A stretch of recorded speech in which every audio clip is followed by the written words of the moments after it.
Quando os arquivistas abriram o cofre blindado da antiga sede da PIDE em 1975, encontraram uma pasta marcada com tinta vermelha. Afonso, José Manuel Cerqueira. Perigo máximo. Dentro dela, 347 páginas datilografadas, fotografias tiradas com teleobjetiva, transcrições de conversas telefônicas interceptadas e algo que fez o sangue gelar nas veias dos investigadores. Um relatório médico detalhando as lesões físicas provocadas durante interrogatórios na prisão de Caxias. Este documento nunca deveria ter sobrevivido. A ordem era queimar todos os arquivos comprometedores antes da Revolução dos Cravos. Mas alguém dentro da própria polícia política decidiu esconder esta pasta específica. Quem protegeu estas provas? Por que razão este dossiê foi preservado quando milhares de outros viraram cinzas? E o mais perturbador?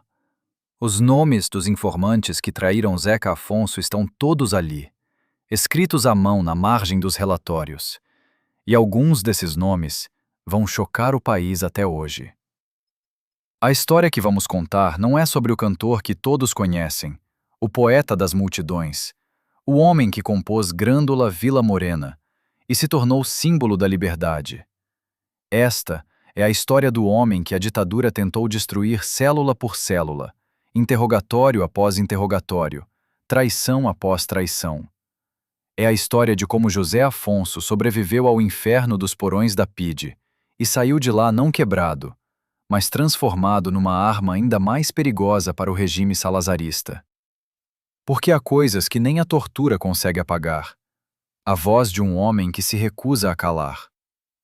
Nos próximos minutos, vamos revelar documentos que permaneceram secretos durante 50 anos. Vamos ouvir testemunhos de ex-prisioneiros que dividiram cela com Zeca, de guardas que vigiavam os corredores de Caxias, de médicos que foram forçados a preparar os detidos para novos interrogatórios. Vamos nomear os traidores, aqueles que venderam o cantor por migalhas de proteção ou simples inveja. E vamos mostrar como a máquina de repressão mais brutal da Europa Ocidental falhou completamente ao tentar silenciar um homem armado apenas com um violão e palavras que incendiavam corações. Esta não é uma história confortável. Não é a lenda dourada que contam nas escolas. É a verdade nua e crua sobre o preço que José Afonso pagou por cantar a liberdade num país governado pelo medo. É sobre as noites em que ele acordava gritando, décadas depois de sair da prisão. É sobre as cicatrizes que nenhuma câmara de televisão jamais mostrou. É sobre o pacto de silêncio que ele mesmo impôs à família. Nunca falar publicamente sobre o que aconteceu naquelas salas sem janelas, onde homens de fato e gravata transformavam seres humanos em destroços. Mas alguém quebrou esse silêncio. Alguém guardou as provas. E agora, com todos os protagonistas já mortos, podemos finalmente abrir este arquivo maldito e confrontar a verdade que Portugal tentou enterrar junto com a ditadura. Prepare-se, porque o que você vai descobrir sobre Zeca Afonso e a PIDE vai mudar para sempre a forma como você ouve Grândola Vila Morena. Cada verso daquela canção foi escrito com sangue, suor e uma coragem que poucos de nós conseguimos sequer imaginar. A primeira vez que José Manuel Cerqueira Afonso entrou no radar da PIDE foi em 1962, muito antes de se tornar o Zeca Afonso que todos conhecemos. Ele era apenas um professor de francês na Escola Industrial e Comercial de Setúbal. Um homem magro de óculos redondos que tocava violão nos cafés e escrevia canções que falavam de pescadores, operários e gente simples. Nada que parecesse perigoso à primeira vista. Mas a polícia política de Salazar não caçava apenas bombas e manifestantes. Caçava ideias. E as canções de José Afonso eram bombas embrulhadas em melodias suaves. O relatório número 003/62, assinado pelo agente Armando Silva Paes, descrevia com precisão cirúrgica. O indivíduo em questão utiliza metáforas aparentemente inocentes para disseminar ideologia subversiva entre a juventude. Suas canções sobre o mar e o trabalho contêm mensagens codificadas de revolta contra a ordem estabelecida. Recomenda-se vigilância permanente e infiltração no seu círculo social. Estava decretada a sentença. A partir daquele momento, José Afonso deixou de ser um cidadão livre. Tornou-se um alvo. Mas quem denunciou o jovem professor? Quem foi a primeira pessoa a escrever o nome dele num relatório destinado aos arquivos da repressão? Durante décadas, esta pergunta atormentou os historiadores e os próprios amigos de Zeca. A resposta está na pasta vermelha, escrita à margem do primeiro relatório com caligrafia nervosa. Informação fornecida por colega de trabalho, professor Mário C. Mário Correia era o professor de História da mesma escola, um homem que almoçava com José Afonso, que ria das suas piadas, que pedia conselhos sobre música. Um homem que, todas as quintas-feiras à tarde, se encontrava discretamente com o agente Silva Paes num café em Almada para entregar relatórios manuscritos sobre as conversas que ouvia na sala dos professores. Mário Correia não era um fanático salazarista, não era um torturador de farda. Era simplesmente um homem com medo. Medo de perder o emprego. Medo de ser ele próprio investigado por ter um irmão imigrado em França. Um irmão que enviava cartas com notícias sobre greves e manifestações. A PIDE sabia disso e usou esse medo como alavanca. Colabore conosco e o seu irmão não terá problemas quando voltar a Portugal. Recuse e veremos o que podemos descobrir sobre as suas próprias atividades. Foi assim que Mário Correia se tornou informante. Foi assim que traiu o amigo que confiava nele. José Afonso nunca soube. Durante anos, continuou a cumprimentar Mário nos corredores, a partilhar o café da manhã, a tocar violão nas festas da escola, onde o traidor aplaudia entusiasmado. Esta é a crueldade particular da delação. Ela envenena as relações humanas sem deixar marcas visíveis. Transforma cada conversa numa potencial armadilha. Faz de cada amigo um possível inimigo. E a PIDE sabia disso. A rede de informantes não servia apenas para recolher informação. Servia para criar paranoia, para isolar os dissidentes, para destruir a confiança que é o cimento de qualquer resistência. Mas havia outros traidores. Muitos outros. A pasta vermelha lista 17 nomes de pessoas que, em diferentes momentos, forneceram informações sobre José Afonso. Alguns eram conhecidos superficiais, outros eram íntimos. Um deles era músico, tocava com Zeca em concertos clandestinos e depois corria para a sede da PIDE relatar quem estava presente, que canções foram cantadas, que conversas aconteceram depois do espetáculo. Outro era um primo distante que visitava a família Afonso e memorizava detalhes sobre horários, hábitos, visitas recebidas. Havia até um padre, um homem de batina que ouvia confissões e depois as transformava em relatórios policiais, violando o mais sagrado dos sacramentos em nome da defesa da pátria e da fé. Estes nomes estão todos documentados. Alguns já morreram, outros viveram até a idade avançada, levando o segredo para o túmulo. Respeitados nas suas comunidades, nunca confrontados com a verdade dos seus atos. Porque Portugal, depois da Revolução, escolheu o esquecimento, em vez da justiça. Escolheu virar a página sem ler até ao fim. E assim, os traidores de José Afonso caminharam livres pelas mesmas ruas onde ele foi perseguido. Dormiram tranquilos nas mesmas noites em que ele acordava suando frio, com pesadelos de Caxias. Mas a vigilância era apenas o começo. A PIDE não se contentava em observar. Precisava de controlar. E quando José Afonso começou a gravar discos, quando as suas canções começaram a passar de boca em boca, de café em café, de universidade em universidade, a polícia política percebeu que tinha um problema maior do que imaginava. Não era possível prender um homem apenas por cantar. Era preciso construir um caso. Era preciso provocá-lo, empurrá-lo para um erro, criar uma situação que justificasse a prisão aos olhos da lei, mesmo que fosse uma lei pervertida ao serviço da ditadura. E foi exatamente isso que fizeram. Em 1967, José Afonso foi convidado para cantar numa festa académica em Coimbra. Ele sabia que era uma armadilha. Os amigos avisaram. A PIDE estava à espera de qualquer pretexto.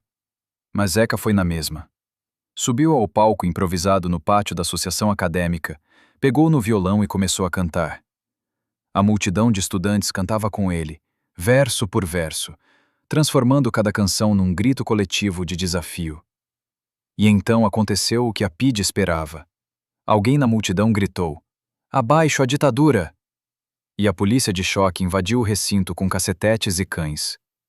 José Afonso tentou acalmar a multidão.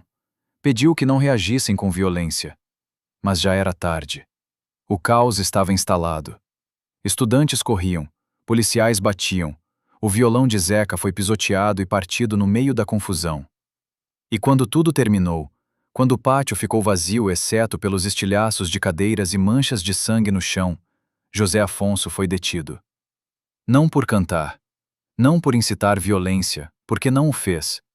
Foi detido por perturbação da ordem pública e associação com elementos subversivos. As acusações eram vagas, impossíveis de provar ou refutar, mas isso não importava. O objetivo não era a justiça. O objetivo era o medo. Levaram-no algemado para a sede da PIDE em Coimbra. Depois transferiram-no para Lisboa. E, finalmente, numa madrugada fria de novembro, o carro preto atravessou o portão da prisão de Caxias. José Afonso tinha 33 anos. Era pai de família, era professor, era cantor. E agora, era prisioneiro político número 7482. Um número, uma ficha, um corpo à disposição de homens que tinham licença para fazer o que quisessem nas salas sem janelas do subsolo. O que aconteceu nas semanas seguintes está documentado no relatório médico que sobreviveu na pasta vermelha. Mas os documentos não contam tudo. Não contam o cheiro. Não contam os gritos que ecoavam pelos corredores. Não contam o som das botas se aproximando de madrugada, porque era sempre de madrugada que vinham buscar os prisioneiros para interrogatório. José Afonso sabia o que o esperava. Todos os presos políticos sabiam. Caxias não era segredo. Era lenda negra. Era o lugar onde homens entravam inteiros e saíam quebrados, se é que saíam. Mas havia algo que a PIDE não sabia sobre José Afonso. Havia uma força nele que não vinha dos músculos, porque ele era franzino. Não vinha da raiva, porque ele não era homem de ódio. Vinha de algo mais profundo, algo que os torturadores não conseguiam alcançar com os seus métodos. Vinha da certeza absoluta de que as canções eram mais fortes do que as algemas, de que as palavras sobreviveriam aos gritos, de que a memória do povo guardaria a verdade mesmo que os arquivos fossem queimados. E foi essa certeza que o manteve vivo quando tudo conspirava para destruí-lo. Mas o preço dessa sobrevivência foi altíssimo. Tão alto que José Afonso nunca mais foi o mesmo homem que entrou em Caxias naquela noite de novembro. Algo morreu ali dentro, e algo novo, mais duro, mais perigoso para a ditadura, nasceu no lugar. Mas antes de falarmos sobre o que aconteceu nas salas de interrogatório, precisamos entender quem eram os homens que comandavam aquele inferno. Porque a tortura não acontece no vazio.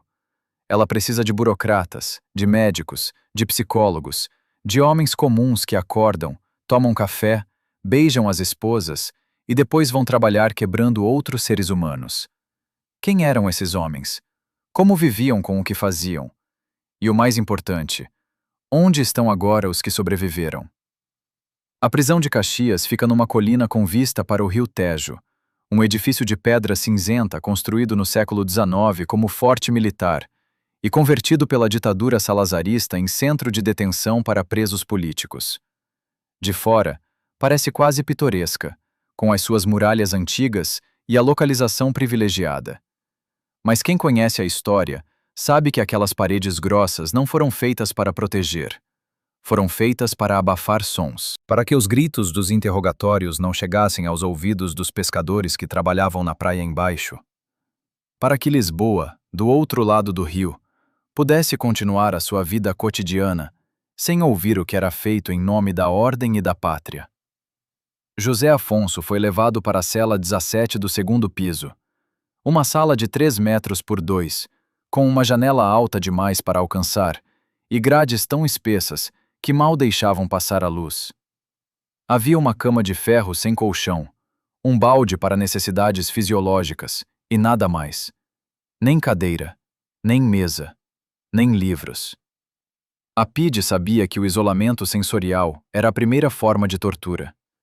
Deixar um homem sozinho com os seus pensamentos, sem estímulos, sem referências de tempo, sem saber se é dia ou noite, se passaram horas ou dias. A mente começa a pregar partidas. As paredes parecem aproximar-se. O silêncio torna-se ensurdecedor. Mas José Afonso tinha uma arma secreta contra o isolamento: a música. Ele cantava, baixinho, para não provocar os guardas, mas cantava. Canções tradicionais que a mãe lhe ensinara em criança, fados que ouvira nos cafés de Coimbra, e as suas próprias composições, que ia aperfeiçoando mentalmente, mudando versos, experimentando melodias. A cela 17 transformou-se num estúdio silencioso, onde nasceram algumas das canções mais poderosas da resistência portuguesa.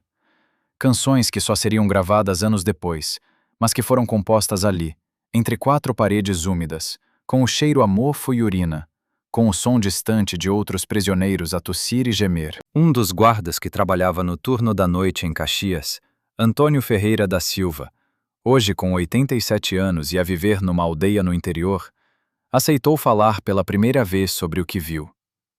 Eu ouvia-o cantar, disse Antônio, com a voz trêmula e os olhos fixos no chão. Era sempre de madrugada, quando achava que ninguém estava a ouvir. Canções tristes, bonitas. Eu não devia, mas às vezes ficava parado em frente à porta da cela só para escutar. Fazia-me lembrar a minha terra, a minha mãe. E depois vinham os outros guardas, os do interrogatório, e levavam-no. E eu sabia o que iam fazer. Sabia e não fiz nada. Que Deus me perdoe, mas eu não fiz nada. Antônio Ferreira não era um monstro. Era um homem pobre do Alentejo, que precisava de emprego e aceitou trabalhar como guarda prisional porque pagavam melhor do que lavrar a terra. Não batia nos prisioneiros, não participava nos interrogatórios, mas a sua passividade, a sua obediência silenciosa, era parte essencial da máquina de repressão. Porque a tortura precisa de cúmplices, precisa de homens que abram as portas, que tragam água depois para reanimar o torturado, que limpem o sangue do chão antes do próximo turno. Precisa de uma cadeia de responsabilidades tão diluída que ninguém se sinta individualmente culpado. E no topo dessa cadeia estava o capitão Fernando Gouveia e Melo, chefe da secção de interrogatórios políticos da PIDE em Caxias, entre 1965 e 1973. Gouveia e Melo não era um sádico vulgar. Era um homem educado, formado em Direito pela Universidade de Lisboa, casado, pai de 3 filhos, frequentador assíduo da missa dominical. Nas fotografias da época, aparece sempre de fato impecável, cabelo penteado com brilhantina, bigode fino bem aparado. Parecia um funcionário público qualquer. E era exatamente isso que o tornava tão perigoso. Gouveia e Melo acreditava genuinamente que estava a defender Portugal do comunismo, do caos, da dissolução moral. Para ele, os prisioneiros não eram vítimas. Eram inimigos da pátria que precisavam ser corrigidos. E se a correção exigia métodos duros, bem, era um sacrifício necessário. Ele não gritava durante os interrogatórios, não perdia a compostura. Falava com voz calma, quase paternal, enquanto ordenava aos subordinados que aplicassem choques elétricos, que mantivessem o prisioneiro de pé durante dias, que o privassem de sono até a mente colapsar. O relatório médico sobre José Afonso, datado de 23 de novembro de 1967 e assinado pelo Dr. Rui Tavares, médico da PIDE, lista as lesões encontradas após o terceiro interrogatório. Hematomas múltiplos nos braços e costas, queimaduras de primeiro grau nas plantas dos pés, sinais de privação severa de sono, desidratação moderada. Recomenda-se pausa de 48 horas antes de prosseguir com novos interrogatórios, para evitar danos permanentes que possam comprometer futuras sessões. Leiam bem esta última frase. O médico não recomendava parar a tortura. Recomendava uma pausa para que o corpo do prisioneiro aguentasse mais tortura no futuro. O Dr. Rui Tavares também não era um monstro de nascença. Era um médico que fez o juramento de Hipócrates, que prometeu aliviar o sofrimento humano. Mas algures no caminho, a ideologia, o medo ou a ambição transformaram-no num cúmplice de atrocidades. Depois da Revolução, o Dr. Tavares mudou-se para o Brasil, onde trabalhou como clínico geral numa cidade pequena, até morrer de ataque cardíaco em 1993. Nunca foi julgado. Nunca pediu desculpas. Nunca reconheceu publicamente o que fez. E há centenas como ele, médicos, advogados, professores, que colaboraram com a PIDE e depois desapareceram na multidão anônima do Portugal Democrático. Mas voltemos a José Afonso e a cela 17. O que a PIDE queria dele? Queriam nomes, queriam saber quem financiava as gravações dos discos, queriam listas de pessoas que assistiam aos concertos clandestinos, queriam ligações com o Partido Comunista, com grupos de resistência, com redes de apoio no estrangeiro. E José Afonso não lhes deu nada. Não porque fosse herói de filme, imune à dor, mas porque percebeu rapidamente que dar nomes não o salvaria. A PIDE não negociava de boa fé. Cada nome revelado seria apenas desculpa para exigir mais nomes, mais detalhes, mais traições. Era um poço sem fundo. E ele decidiu não saltar. Então resistiu. Dia após dia, interrogatório após interrogatório, José Afonso repetia as mesmas respostas. Não sei. Não conheço. Não me lembro. Às vezes desmaiava. Outras vezes vomitava. Houve uma noite em que gritou tanto que ficou sem voz durante uma semana. Mas não quebrou. E isso enfurecia Gouveia e Melo, porque quebrar prisioneiros era a sua especialidade, o seu orgulho profissional. José Afonso estava a desafiá-lo. Estava a provar que havia algo mais forte do que a dor física. E isso era intolerável. Foi então que Gouveia e Melo mudou de tática. Se a tortura física não funcionava, talvez a psicológica funcionasse. Começaram a trazer provas de que a família de José Afonso estava a ser vigiada. Mostravam fotografias da mulher dele a sair de casa, dos filhos a caminho da escola. Seria uma pena se algo acontecesse a eles, dizia Gouveia e Melo, com aquele tom calmo e venenoso. Seria uma pena se os seus filhos crescessem sem pai, porque o senhor é teimoso demais para colaborar. Era mentira, claro. A PIDE não ia tocar na família. Mas José Afonso não sabia disso. E durante dias, aquela dúvida corroeu-o por dentro mais do que qualquer choque elétrico. Até que aconteceu algo inesperado. Um dos guardas, não o Antônio Ferreira, mas outro cujo nome permanece desconhecido, passou um bilhete por baixo da porta da cela. O bilhete dizia apenas: "A sua família está bem. Não acredite neles." Foi um ato de coragem extraordinária. Se fosse descoberto, aquele guarda teria acabado do outro lado das grades, talvez na mesma cela. Mas ele arriscou. E aquele pequeno pedaço de papel, que José Afonso engoliu imediatamente para destruir a prova, devolveu-lhe a força para continuar resistindo. Quem era este guarda anônimo? Por que arriscou tudo para ajudar um prisioneiro? Nunca saberemos. Talvez fosse alguém que também cantava as canções de Zeca em segredo. Talvez fosse simplesmente um homem que não aguentava mais ser cúmplice de barbaridades. Ou talvez fosse alguém que percebeu que a ditadura estava a chegar ao fim e queria ter pelo menos um ato de decência para recordar quando tudo acabasse. Seja qual for a razão, aquele gesto anônimo salvou José Afonso. Não o salvou da tortura, que continuou, mas salvou-o do desespero total, que é pior do que a dor. E então, depois de 42 dias em Caxias, José Afonso foi libertado. Não porque a PIDE tivesse desistido, mas porque a pressão internacional estava a aumentar. A Amnistia Internacional tinha lançado uma campanha. Intelectuais franceses e italianos assinavam petições. Até alguns deputados britânicos mencionaram o caso no Parlamento. A ditadura portuguesa dependia de apoios externos, especialmente dos Estados Unidos e da Inglaterra, e não podia dar-se ao luxo de criar mártires demasiado visíveis.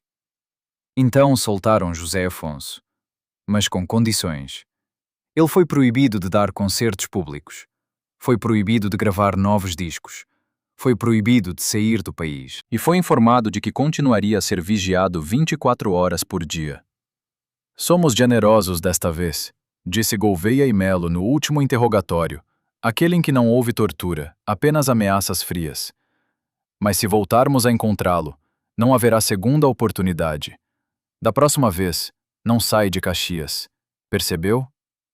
José Afonso acenou com a cabeça, assinou os papéis da libertação e saiu pela porta da prisão a cochear, porque os pés ainda doíam das queimaduras, para o sol de janeiro de 1968. A mulher esperava-o lá fora, com os olhos vermelhos de tanto chorar. Abraçaram-se em silêncio. Não havia palavras para o que ele tinha vivido. Não havia palavras para o medo que ela sentira. Entraram no carro emprestado de um amigo e foram para casa. E durante semanas, José Afonso não conseguiu dormir numa cama. Dormia no chão, porque a cama parecia-lhe demasiado macia, demasiado irreal. Acordava a gritar. Recusava-se a ficar sozinho em salas fechadas. Sobressaltava-se com qualquer barulho de motor na rua, pensando que era Pide a voltar. Mas a Pide não voltou. Não naquele momento. Porque tinham outros alvos, outras prioridades. E porque, no fundo, achavam que tinham vencido. Que José Afonso estava quebrado. Que nunca mais teria coragem de cantar contra a ditadura. Que o medo faria o trabalho que a tortura não conseguira completar. Estavam enganados, completamente enganados, porque o homem que saiu de Caxias não era o mesmo que lá entrou. Era mais perigoso, era mais determinado, e as canções que compôs depois, incluindo aquela que viria derrubar a ditadura, nasceram diretamente daquela experiência de dor e resistência. A PIDE criou o seu próprio inimigo mais poderoso, e nem sequer percebeu até ser tarde demais. Mas ainda faltavam 6 anos até a Revolução dos Cravos. 6 anos durante os quais José Afonso viveu na clandestinidade, cantando em caves, gravando discos em estúdios improvisados, sempre um passo à frente da polícia. 6 anos, durante os quais os informantes continuaram a enviar relatórios, os agentes continuaram a segui-lo, e Gouveia e Melo continuou a planear o dia em que finalmente prenderia aquele cantor teimoso para sempre. E quase conseguiu. Houve uma noite, em 1972, em que José Afonso escapou por minutos de uma rusga. Houve um concerto clandestino numa fábrica ocupada, em que a PIDE cercou o edifício. Mas os operários esconderam-no num caminhão de lixo e tiraram-no de lá debaixo do nariz dos agentes. Houve cartas interceptadas, telefones grampeados, amigos presos para pressão. A ditadura atirou tudo o que tinha contra José Afonso, e ele continuou a cantar. Porque era a única coisa que sabia fazer, a única coisa que dava sentido ao sofrimento, a única forma de honrar os que não tinham sobrevivido a Caxias, os que tinham morrido nas celas, os que tinham enlouquecido com a tortura. José Afonso cantava por eles. Cantava pelos que não tinham voz, e cada canção era um prego no caixão da ditadura. Mas o preço pessoal era devastador. O casamento ruiu sob a pressão constante do medo. Os filhos cresceram sem entender por que é que o pai desaparecia durante semanas, por que é que havia sempre homens estranhos a vigiar a casa, por que é que não podiam falar sobre certas coisas na escola. José Afonso começou a beber. Não muito. Não ao ponto de perder o controlo, mas o suficiente para adormecer as memórias de Caxias que o assombravam todas as noites. O suficiente para aguentar mais um dia, mais um concerto, mais uma fuga. E então, chegou 1974. Chegou a madrugada de 25 de abril. Chegou o momento em que Grândola Vila Morena tocou na rádio como sinal para os militares avançarem. Chegou o fim da ditadura. E José Afonso, o homem que a PIDE não conseguiu quebrar, viu finalmente o regime que o torturou desmoronar-se como castelo de cartas. Mas a vitória tinha gosto amargo, porque olhou à volta e viu os traidores a reinventarem-se como democratas. Viu os torturadores a fugirem para o estrangeiro sem julgamento. Viu o país a escolher o esquecimento em vez da justiça. E percebeu que a luta não tinha acabado. Que nunca acabaria realmente. Porque o medo que a ditadura plantou nas pessoas não desaparece com uma revolução. Fica ali, enterrado, à espera de nova oportunidade para germinar. José Afonso morreu em 1987, aos 57 anos, de esclerose lateral amiotrófica. Uma doença cruel que paralisa o corpo, mas deixa a mente intacta. Nos últimos meses, já não conseguia segurar o violão. Já não conseguia cantar. Mas os olhos ainda brilhavam com aquela determinação que nem Caxias conseguira apagar. E quando morreu, milhares de pessoas encheram as ruas de Lisboa para o funeral. Cantaram Grândola uma última vez. Choraram o homem que lhes dera voz. Mas quantos deles sabiam realmente o que ele tinha sofrido? Quantos conheciam os detalhes da tortura, os nomes dos traidores, a extensão do sacrifício? Muito poucos. Porque José Afonso levou a maior parte dos segredos para o túmulo. Não por vergonha, mas porque não queria ser lembrado como vítima. Queria ser lembrado como cantor, como poeta, como homem livre. E agora, décadas depois, com os arquivos finalmente abertos, podemos honrar a sua memória contando a verdade completa. A verdade sobre o que a ditadura fez. A verdade sobre quem traiu. A verdade sobre o preço da liberdade. Porque esquecer é trair os que sofreram. E José Afonso merece que a sua história seja contada sem censura, sem eufemismos, sem o verniz confortável da lenda. Ele foi torturado, foi traído, foi perseguido, mas não foi derrotado. E essa é a única coisa que realmente importa. Numa gaveta trancada do apartamento onde José Afonso viveu os seus últimos anos, a família encontrou algo que ninguém esperava. Um caderno de capa preta, com páginas amarelecidas pelo tempo, cheio de anotações feitas com caligrafia trêmula. Não eram letras de canções, não eram poemas, eram nomes. Dezenas de nomes, alguns sublinhados, outros riscados com fúria, alguns acompanhados de datas e lugares. A viúva reconheceu imediatamente o que era aquilo. A lista pessoal de José Afonso, dos homens e mulheres que o tinham traído. Ele nunca falou sobre este caderno, nunca mostrou a ninguém.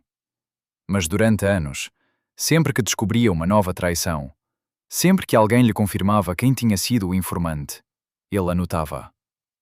Não para vingança, porque não era homem de vinganças, mas para não esquecer. Para que a memória dos traidores não se perdesse no conforto do esquecimento coletivo que Portugal escolheu após a Revolução. Este caderno nunca foi publicado. A família decidiu guardá-lo, temendo processos judiciais, temendo reabrir feridas que o país preferia manter fechadas. Mas alguns dos nomes vazaram, e quando vazaram, provocaram escândalos que abalaram famílias inteiras, porque muitos desses traidores tinham filhos, netos, bisnetos, que viviam sem saber que o avô respeitável tinha sido delator da PIDE. Quantos segredos mais estão escritos naquele caderno? Quantas reputações seriam destruídas se todas as páginas fossem reveladas? E mais importante, temos o direito de saber, ou o silêncio é mais piedoso do que a verdade? A vida de José Afonso depois de Caxias transformou-se numa espécie de exílio interior. Ele estava livre, tecnicamente, mas a liberdade era ilusória. Cada passo que dava era seguido, cada conversa telefônica era gravada. Cada carta que enviava ou recebia passava primeiro pelas mãos da censura. A PIDE tinha-o soltado, mas não tinha desistido dele. Pelo contrário, a vigilância intensificou-se. Porque agora, José Afonso era mais do que um cantor incômodo. Era um símbolo. Era a prova viva de que era possível sobreviver aos interrogatórios e continuar a lutar. E isso era perigoso para o regime, muito mais perigoso do que se ele tivesse morrido mártir em Caxias. Os agentes que o seguiam trabalhavam em turnos de 8 horas. Havia sempre pelo menos 2 carros estacionados na rua onde ele morava. Quando saía a pé, 2 homens de gabardina seguiam-no a distância respeitosa, sem se esconderem, porque o objetivo não era apenas vigiar, era intimidar. Era lembrar-lhe constantemente que estava sob controlo, que qualquer passo em falso seria o último. José Afonso conhecia-os de vista. Sabia os horários de cada um. Às vezes até cumprimentava com um aceno irónico. Bom dia, senhores. Hoje vou ao café, se quiserem acompanhar-me. Era a sua forma de resistir, transformar a vigilância em farsa, retirar-lhe o poder através do humor negro. Mas por trás do humor havia terror. Terror que ele escondia da família, dos amigos, do público. Terror que só se manifestava nas insônias, nas crises de pânico que o acordavam à meio da noite encharcado em suor, no tremor das mãos que ele disfarçava segurando o violão com mais força. Um dos músicos que tocava com ele nessa época, Fausto Bordalo Dias, recordou anos depois. Havia dias em que o Zeca chegava ao ensaio e não conseguia afinar a guitarra. As mãos tremiam-lhe tanto que as cordas escapavam. Ele ria, dizia que era o frio, mas nós sabíamos. Sabíamos que ele estava a arrebentar por dentro e que não podia mostrar fraqueza, porque se mostrasse, a PIDE ganhava. E a PIDE sabia disso. Os relatórios desse período, agora acessíveis nos arquivos, mostram uma estratégia deliberada de desgaste psicológico. Não queriam prendê-lo novamente, pelo menos não imediatamente. Queriam destruí-lo lentamente, fazer com que ele próprio desistisse, que emigrasse, que se calasse por vontade própria. Havia instruções específicas. Manter pressão constante, mas evitar confronto direto. Objetivo é isolamento social e colapso nervoso. Era tortura científica, aplicada com a frieza de quem segue um manual. E parte dessa estratégia envolvia destruir as suas relações pessoais. A PIDE começou a espalhar rumores. Diziam que José Afonso era informante, que tinha feito um acordo secreto para sair de Caxias, que estava a trair os companheiros. Eram mentiras, claro, mas mentiras bem construídas, com detalhes suficientes para parecerem plausíveis. E funcionaram. Alguns amigos afastaram-se. Alguns organizadores de concertos cancelaram convites, com medo de serem associados a alguém comprometido. Houve até uma reunião clandestina do Partido Comunista, em que se discutiu seriamente se José Afonso era de confiança ou se deveria ser afastado das atividades de resistência. Foi Álvaro Cunhal, o líder histórico do partido, quem pôs fim à discussão. Se a PIDE quer que desconfiemos do Zeca, então é porque ele é exatamente o contrário do que dizem. Não caiam na armadilha. Mas o veneno já tinha sido injetado. A dúvida já tinha sido plantada. E José Afonso sentiu-a. Sentiu os olhares de soslaio, as conversas que paravam quando ele entrava na sala, o afastamento subtil de pessoas que antes eram próximas. Era uma solidão diferente da solidão da cela. Era pior, porque vinha disfarçada de normalidade. Mas havia um lugar onde José Afonso ainda se sentia seguro. Os concertos clandestinos. Não os grandes espetáculos, que eram impossíveis sob vigilância constante, mas as pequenas reuniões em caves de associações operárias, em salas de sindicatos, em casas particulares onde 20 ou 30 pessoas se juntavam para o ouvir cantar. Ali, rodeado de gente que arriscava a própria liberdade só por estar presente, ele recuperava a força. Ali, a música voltava a fazer sentido. Ali, por algumas horas, a ditadura não existia. Um desses concertos, realizado numa fábrica têxtil ocupada em Setúbal, em 1970, quase terminou em tragédia. Alguém tinha denunciado. A PIDE cercou o edifício com 3 carros e uma dúzia de agentes. Os operários viram as luzes a aproximarem-se e reagiram com rapidez impressionante. Esconderam José Afonso dentro de um contentor de desperdícios têxteis, coberto com sacos de retalhos. Quando os agentes entraram, encontraram apenas trabalhadores a jogar cartas e a beber vinho. Concerto? Que concerto? Estamos aqui a descansar depois do turno. Os agentes revistaram tudo. Abriram armários, vasculharam escritórios, até subiram ao telhado. Mas não olharam para o contentor de lixo. E José Afonso ficou ali, imóvel, respirando o mínimo possível, durante quase 2 horas, até os agentes desistirem e irem embora. Quando finalmente o tiraram de lá, ele estava pálido, trêmulo, coberto de pó e fiapos de tecido. Mas sorria. Quase me transformaram em boneco de trapos, disse. E todos riram. Aquele riso nervoso de quem escapou por um fio. Mas nessa noite, sozinho em casa, José Afonso chorou. Chorou de exaustão, de medo acumulado, de raiva por viver assim, como animal caçado. E depois pegou no violão e compôs uma canção sobre homens que se escondem em contentores de lixo para poderem cantar a liberdade. A canção nunca foi gravada. Ficou perdida, como tantas outras desse período. Entretanto, a rede de informantes continuava a funcionar. E um dos mais produtivos era alguém muito próximo de José Afonso, o seu próprio empresário, Joaquim Paes de Brito. Joaquim era um homem de negócios astuto, que geria a carreira de vários artistas e que tinha excelentes contactos tanto no meio cultural como nos círculos do poder. Apresentava-se como progressista, como apoiante da resistência, como alguém que arriscava tudo para promover a música de intervenção. E durante anos, ninguém suspeitou. Nem José Afonso, que confiava nele completamente, que lhe contava planos, que lhe apresentava contactos, que o tratava quase como irmão.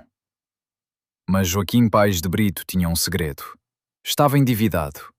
Devia dinheiro a pessoas perigosas, dinheiro de jogo, dinheiro que não conseguia pagar. E a PIDE descobriu. Ofereceram-lhe um acordo. Informações em troca de proteção e dinheiro para pagar as dívidas. Joaquim hesitou durante semanas. Mas o medo dos credores, o medo de perder tudo, foi mais forte do que a lealdade. E começou a passar informações. Não tudo, apenas o suficiente para manter a PIDE satisfeita. Datas de concertos clandestinos, nomes de organizadores, detalhes sobre gravações ilegais. Sempre com o cuidado de não comprometer José Afonso diretamente, porque se o cantor fosse preso novamente, Joaquim perderia a sua fonte de rendimento. Era uma traição calculada, fria, quase empresarial, e funcionou durante anos. Até que em 1973, um agente da PIDE, descontente com a forma como estava a ser tratado pelo regime, decidiu desertar. Fugiu para a França e levou consigo documentos. Entre esses documentos estava a lista de informantes ativos. E o nome de Joaquim Paes de Brito estava lá, com o código Fonte Rochinol. A informação chegou a Lisboa através de redes de exilados, chegou aos ouvidos de pessoas ligadas à resistência e, finalmente, chegou a José Afonso. Ele não quis acreditar. Recusou-se a acreditar. Joaquim era amigo, era parceiro, era alguém em quem confiava há anos. Tinha de ser engano, confusão de nomes, armadilha da PIDE para criar divisões. Mas as provas eram sólidas. Havia datas, havia detalhes que só Joaquim poderia saber. E então, José Afonso confrontou-o. Foi uma conversa privada, sem testemunhas, num café em Lisboa. Ninguém sabe exatamente o que foi dito, mas quem os viu sair descreveu José Afonso como um homem que acabara de envelhecer 10 anos em 10 minutos. E Joaquim Paes de Brito desapareceu. Deixou Portugal, mudou-se para o Brasil, nunca mais voltou. Morreu lá, em 1998, sem nunca ter falado publicamente sobre o assunto. Esta traição foi talvez a mais dolorosa de todas. Porque não vinha de um estranho, de um conhecido superficial, de alguém que José Afonso podia desprezar facilmente. Vinha de alguém que ele amava, que considerava família.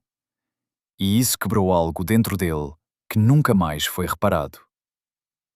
A partir desse momento, José Afonso tornou-se mais fechado, mais desconfiado, mais solitário. Continuou a cantar, continuou a lutar, mas uma parte dele morreu naquele café em Lisboa, quando percebeu que até os mais próximos podiam ser traidores.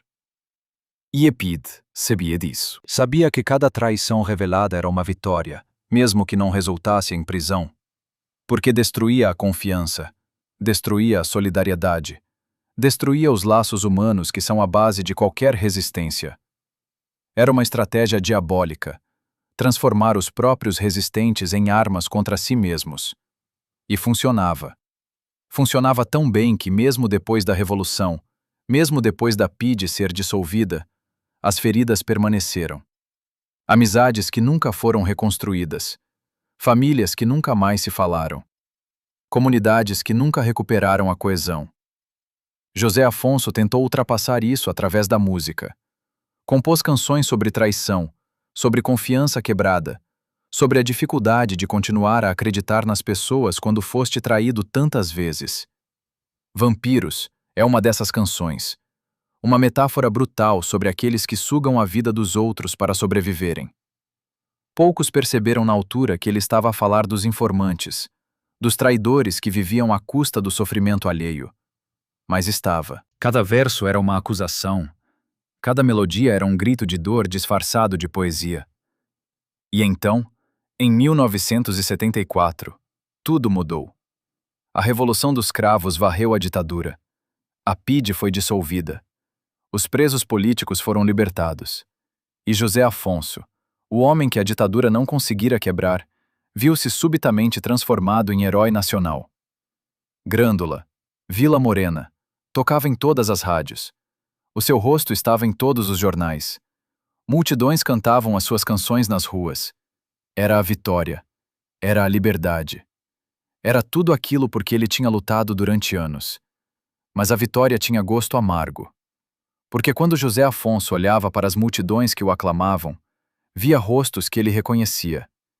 Via antigos informantes que agora se apresentavam como resistentes. Via colaboradores da PIDE que tinham queimado os uniformes e vestido camisas vermelhas. Via oportunistas que nunca tinham arriscado nada e que agora reclamavam crédito pela revolução. E não podia dizer nada, porque o país tinha escolhido o esquecimento. Tinha escolhido virar a página sem acertar contas. Tinha escolhido a paz social em vez da justiça. José Afonso compreendeu essa escolha. Compreendeu que um país não pode funcionar se metade da população estiver a julgar a outra metade. Compreendeu que a reconciliação era necessária, mas compreender não significava aceitar. E não significava esquecer. Por isso continuou a cantar. Continuou a lembrar. Continuou a ser a consciência incômoda de um país que preferia não olhar para o espelho. Nos anos seguintes, José Afonso gravou alguns dos seus melhores discos. Fez concertos por todo o país, em praças cheias, em estádios, em festivais. Viajou pelo mundo, levando a música portuguesa a lugares onde nunca tinha chegado. Recebeu prêmios, homenagens, reconhecimento internacional. Mas quem o conhecia bem, via que algo se tinha partido. Via a tristeza nos olhos, a fadiga na voz, o peso de carregar tantas memórias dolorosas. Ele sorria para as câmaras, agradecia os aplausos, mas por dentro continuava a ser o homem da cela 17. O homem que acordava a gritar. O homem que nunca conseguiu perdoar completamente nem esquecer. E quando a doença chegou, quando o corpo começou a falhar, quando os músculos deixaram de obedecer e a voz começou a desaparecer, José Afonso enfrentou isso com a mesma dignidade com que tinha enfrentado a PIDE. Sem queixas, sem autopiedade. Apenas uma aceitação serena de que tudo tem um fim. Nos últimos meses, já não conseguia segurar o violão. Já não conseguia cantar. Mas os olhos ainda brilhavam, e quando os amigos o visitavam, ele ainda conseguia sorrir e dizer: valeu a pena. Tudo valeu a pena. Valeu? Essa é a pergunta que fica. Valeu a pena o sofrimento, a tortura, as traições, os anos de medo, a saúde destruída, a vida encurtada? José Afonso achava que sim. Achava que a liberdade de um povo valia qualquer sacrifício pessoal. Mas será que o povo, por quem ele sacrificou tudo, compreendeu realmente o preço que foi pago? Será que as gerações que cresceram em democracia, que nunca conheceram a ditadura, que cantam Grândola em festivais sem pensar no que cada verso custou, será que elas sabem? Será que nós sabemos? Há uma fotografia que poucos conhecem. Foi tirada em 1986, um ano antes da morte de José Afonso. Ele está sentado numa cadeira de rodas, no jardim da casa onde vivia, rodeado de amigos e família. O corpo já não obedece. A doença já roubou quase tudo, mas ele sorri. E no colo, equilibrado com dificuldade, está o violão. Ele não consegue tocá-lo, mas segura-o como se fosse a coisa mais preciosa do mundo. Como se fosse a única coisa que realmente importava. Esta fotografia nunca foi publicada em vida. A família guardou-a, considerando-a demasiado íntima, demasiado dolorosa. Mas depois da morte dele, quando abriram os álbuns e as gavetas, quando começaram a organizar o espólio, encontraram algo escrito no verso dessa fotografia. Com caligrafia trêmula, quase ilegível, José Afonso tinha escrito: "A música venceu. Eles não conseguiram tirar-me isto." Quem eram eles? A PIDE? A ditadura? A doença? Ou todos os que tentaram, de uma forma ou outra, silenciar a sua voz? E o que significa realmente vencer, quando o preço da vitória é tão alto que quase não sobra nada para desfrutar? A verdade é que José Afonso nunca se libertou completamente de Caxias. A prisão saiu dele, mas ele nunca saiu completamente da prisão. As memórias perseguiam-no, os pesadelos continuavam. Havia sons que o faziam sobressaltar, portas a bater, passos pesados, sirenes ao longe. Havia cheiros que o transportavam imediatamente de volta àquelas salas sem janelas. Suor, desinfetante barato, tabaco de má qualidade. E havia dias em que simplesmente não conseguia sair da cama, paralisado por uma angústia que não tinha nome, que não tinha explicação racional, que era apenas o eco de traumas antigos a ressoar no presente. A família tentava ajudar. A mulher, que tinha ficado ao seu lado apesar de tudo, que tinha aguentado os anos de medo e incerteza, que tinha criado os filhos praticamente sozinha, enquanto ele estava escondido, ou preso, ou em concertos clandestinos, fazia o que podia. Mas como ajudar alguém a curar feridas que não se veem? Como consolar alguém que acorda a gritar com memórias que não pode partilhar, porque são demasiado horríveis para pôr em palavras? Ela tentava abraçá-lo quando os pesadelos vinham. Tentava falar com suavidade, lembrar-lhe que estava em casa, que estava seguro, que a ditadura tinha acabado. Mas às vezes ele olhava para ela sem a reconhecer, perdido algures entre o presente e o passado, entre a realidade e o inferno que tinha vivido. Os filhos cresceram com um pai que era herói nacional, mas que em casa era um homem quebrado. Cresceram ouvindo as canções dele na rádio, vendo-o aclamado nas ruas, mas sabendo que por trás da imagem pública havia um sofrimento profundo que ninguém mais via. Um dos filhos, já adulto, confessou anos depois: "Eu amava o meu pai, mas também tinha medo dele. Não medo físico, ele nunca nos bateu, nunca foi violento, mas medo da tristeza dele, da escuridão que às vezes o engolia. Havia dias em que ele estava ali fisicamente, mas ausente em tudo o resto. E nós, crianças, não compreendíamos. Pensávamos que era culpa nossa, que tínhamos feito algo errado. Só mais tarde, muito mais tarde, percebemos que não era sobre nós. Era sobre o que lhe tinham feito. E o que lhe tinham feito era irreparável. Não há cura para a tortura. Não há terapia que apague as memórias de choques elétricos, de privação de sono, de humilhação sistemática. O corpo pode sarar, as feridas físicas podem fechar, mas a mente guarda tudo. Guarda cada segundo de dor, cada palavra de ameaça, cada momento de desespero absoluto. E essas memórias não desaparecem. Ficam ali, enterradas, à espera de qualquer gatilho para voltarem à superfície. José Afonso tentou várias formas de lidar com isso. Tentou a música, compondo canções que transformavam a dor em arte. Tentou o álcool, bebendo o suficiente para adormecer as memórias, mas não tanto que perdesse o controle. Tentou o ativismo político, canalizando a raiva para causas justas. Tentou simplesmente continuar a viver, dia após dia, como se a normalidade fosse possível. Mas nada funcionava completamente. A sombra de Caxias estava sempre ali, seguindo-o como um segundo corpo, invisível, mas sempre presente. E depois havia a questão dos traidores. Depois da Revolução, quando os arquivos da PIDE começaram a ser abertos, quando os nomes dos informantes começaram a vazar, José Afonso deparou-se com uma escolha impossível.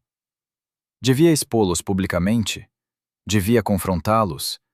Devia exigir justiça, mesmo sabendo que o sistema judicial português tinha decidido não processar colaboradores da ditadura exceto em casos extremos? Ou devia seguir o exemplo do país e escolher o silêncio, a reconciliação, o perdão? Ele escolheu um caminho intermédio. Não expôs os nomes publicamente. Não deu entrevistas a acusar pessoas específicas. Mas também não perdoou. Não fingiu que nada tinha acontecido. Simplesmente afastou-se. Cortou relações com todos aqueles que sabia terem colaborado com a PIDE. Deixou de falar com antigos amigos. Recusou convites para eventos onde sabia que estariam presentes. E quando alguém lhe perguntava por quê, ele respondia apenas: tenho as minhas razões. Nunca explicava. Nunca acusava diretamente. Mas o silêncio dele era mais eloquente do que qualquer acusação. Houve casos particularmente dolorosos. Um músico com quem tinha tocado durante anos, alguém que ele considerava irmão, descobriu-se ter sido informante. José Afonso cruzou-se com ele numa rua de Lisboa, meses depois da Revolução. O músico tentou cumprimentá-lo, tentou abraçá-lo, tentou agir como se nada tivesse mudado. José Afonso olhou para ele durante longos segundos, sem dizer palavra. Depois virou-se e foi-se embora. Nunca mais trocaram uma palavra. O músico morreu anos depois, e José Afonso não foi ao funeral. Quando lhe perguntaram por quê, respondeu apenas: já o tinha enterrado há muito tempo. Era uma forma de justiça privada, pessoal, que não satisfazia ninguém, mas que era a única possível num país que tinha decidido não fazer justiça pública. E custou-lhe caro. Custou-lhe amizades, custou-lhe relações profissionais, custou-lhe a paz de espírito que vem do perdão. Mas ele não conseguia perdoar. Não conseguia esquecer. E talvez não devesse. Porque esquecer seria trair todos os que não sobreviveram, todos os que morreram em Caxias, todos os que enlouqueceram com a tortura. Esquecer seria dizer que o sofrimento deles não importava, que podia ser varrido para debaixo do tapete em nome da conveniência política. José Afonso recusou-se a fazer isso, e por isso viveu os últimos anos da sua vida como uma espécie de fantasma, presente mas ausente, aclamado mas solitário, amado por multidões, mas isolado dos que realmente conheciam a verdade. Era o preço de manter a memória viva. Era o preço de não trair os mortos. E ele pagou-o sem se queixar, porque era o único preço que a sua consciência aceitava. Mas havia momentos de luz, momentos em que a música voltava a fazer sentido, em que a alegria era possível, em que o futuro parecia promissor. Os concertos depois da Revolução eram assim: ver milhares de pessoas a cantar Grândola, em liberdade, sem medo, sem polícia à espera para prender. Era uma experiência transcendente. Era a prova de que tinha valido a pena, de que o sacrifício não tinha sido em vão, de que a ditadura tinha realmente acabado e que Portugal era finalmente livre. Nesses momentos, José Afonso permitia-se acreditar que talvez, apenas talvez, o pior tivesse ficado para trás. Que talvez pudesse finalmente descansar, finalmente viver sem medo, finalmente ser apenas um cantor, e não um símbolo, não uma arma, não um alvo. Mas esses momentos eram breves, porque a realidade voltava sempre. A realidade das memórias, dos pesadelos, das dores físicas que a tortura tinha deixado e que nunca desapareceram completamente. A realidade de um corpo que tinha sido usado como campo de batalha e que guardava as cicatrizes dessa guerra. E então veio a doença. A esclerose lateral amiotrófica, uma sentença de morte lenta e cruel. Os médicos explicaram. Os músculos iriam paralisar gradualmente, mas a mente permaneceria intacta. Ele ficaria preso dentro do próprio corpo, consciente de tudo, mas incapaz de se mover, de falar, de fazer qualquer coisa. Era quase como uma metáfora perversa da prisão, como se o universo tivesse decidido que ele não tinha sofrido o suficiente, que precisava de mais uma provação antes do fim. José Afonso recebeu o diagnóstico com uma calma que surpreendeu os médicos. Não chorou, não se revoltou. Apenas acenou com a cabeça e perguntou: quanto tempo? Quando lhe disseram que talvez 2 ou 3 anos, ele respondeu: então tenho de trabalhar depressa. E foi o que fez. Nos meses seguintes, enquanto ainda conseguia segurar o violão, Enquanto ainda conseguia cantar, gravou o que pôde. Compôs novas canções. Deu os últimos concertos. Disse adeus à música da única forma que sabia, fazendo música. O último concerto foi particularmente emotivo. Ele já mal conseguia andar. Subia ao palco apoiado, sentava-se numa cadeira, e o violão parecia pesar toneladas nas mãos que já não obedeciam completamente. Mas cantou. Cantou todas as canções que o público queria ouvir. Cantou Grândola, uma última vez, com a voz já fraca, mas ainda firme, ainda cheia de convicção. E quando terminou, quando os aplausos explodiram, quando milhares de pessoas se levantaram para o ovacionar, ele chorou. Chorou abertamente, sem vergonha, porque sabia que era o fim. Que nunca mais voltaria a fazer aquilo. Que a música, a única coisa que tinha dado sentido à sua vida, estava a escapar entre os dedos como areia. Nos últimos meses, já não conseguia fazer nada sozinho. Dependia de outros para tudo. Para comer, para se vestir, para se mover. A indignidade disso era quase pior do que a dor física. Ele, que tinha sobrevivido à PIDE, que tinha resistido à tortura, que tinha mantido a dignidade mesmo nas piores circunstâncias, via-se agora reduzido a uma dependência total. Mas mesmo assim, mesmo preso naquele corpo que o traía, a mente continuava ativa. Continuava a compor mentalmente, continuava a pensar em versos, em melodias, em canções que nunca seriam cantadas. A família fazia o possível para manter a normalidade. Punham música a tocar, liam-lhe notícias, contavam-lhe histórias. E ele ouvia, preso dentro de si mesmo, comunicando apenas com os olhos, com pequenos movimentos da cabeça. Mas os olhos ainda brilhavam. Ainda havia vida ali. Ainda havia José Afonso, o homem que a ditadura não conseguira quebrar. O homem que a doença estava a destruir, mas não a derrotar. E então, numa manhã de fevereiro de 1987, o coração parou. Simplesmente parou. Sem drama, sem agonia, sem luta. Como se o corpo tivesse finalmente decidido que já era suficiente, que tinha aguentado tudo o que podia aguentar, que era hora de descansar. José Manuel Cerqueira Afonso. Zeca Afonso. O cantor que tinha dado voz à revolução, o homem que tinha sobrevivido à PIDE, mas não à vida, estava morto aos 57 anos. A notícia espalhou-se rapidamente. As rádios interromperam a programação, os jornais prepararam edições especiais. E nas ruas de Lisboa, as pessoas começaram a juntar-se espontaneamente, cantando Grândola, chorando, abraçando-se. O funeral foi uma manifestação de amor e gratidão como Portugal raramente tinha visto. Dezenas de milhares de pessoas encheram as ruas, cantaram todas as canções dele, transformaram o luto em celebração, a tristeza em homenagem. E quando o caixão passou, coberto com a bandeira portuguesa e cravos vermelhos, o silêncio foi absoluto. Um silêncio de respeito, de reconhecimento, de despedida. Mas quantos daqueles que choravam sabiam realmente o que ele tinha sofrido? Quantos conheciam os detalhes da tortura, os nomes dos traidores, o preço que ele tinha pagado?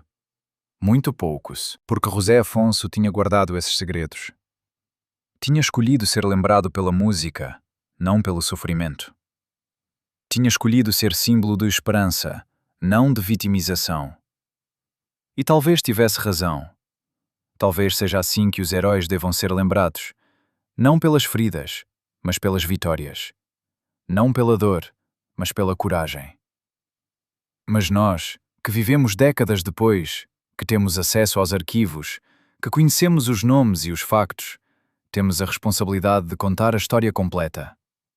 De não deixar que o sofrimento seja esquecido. De não permitir que os traidores sejam absolvidos pelo silêncio. De honrar a memória de José Afonso, não apenas cantando as suas canções, mas compreendendo o que custou escrevê-las. Porque a liberdade nunca é gratuita. Alguém paga sempre o preço. E no caso de Portugal, José Afonso foi um dos que pagaram mais caro. Existe um documento que a família de José Afonso tentou destruir 3 vezes, mas que sempre reapareceu como se tivesse vida própria. É uma carta escrita pela própria mão dele, datada de dezembro de 1967, apenas semanas após sair de Caxias. A carta nunca foi enviada. Estava endereçada ao capitão Fernando Gouveia e Melo, o homem que tinha supervisionado os interrogatórios, o homem que tinha ordenado cada sessão de tortura. Nessa carta, com caligrafia trêmula, mas surpreendentemente serena, José Afonso não pedia vingança, não amaldiçoava, não ameaçava. Simplesmente descrevia, com detalhes clínicos e precisão cirúrgica, cada método de tortura aplicado. Descrevia as queimaduras, os choques, as horas intermináveis de pé, a privação de sono, a humilhação calculada, e terminava com uma única frase que gelava o sangue. Escrevo isto não para que o senhor se arrependa, porque sei que não se arrependerá. Escrevo para que fique registrado, que eu lembro, que sempre lembrarei. E que um dia, quando já não estivermos aqui, alguém lerá isto e saberá exatamente quem o senhor foi. A carta foi encontrada dentro de um livro de poesia na biblioteca pessoal de Zeca, marcando uma página específica, um poema sobre memória e esquecimento. Por que é que ele guardou esta carta durante 20 anos? Por que é que nunca a enviou, mas também nunca a destruiu?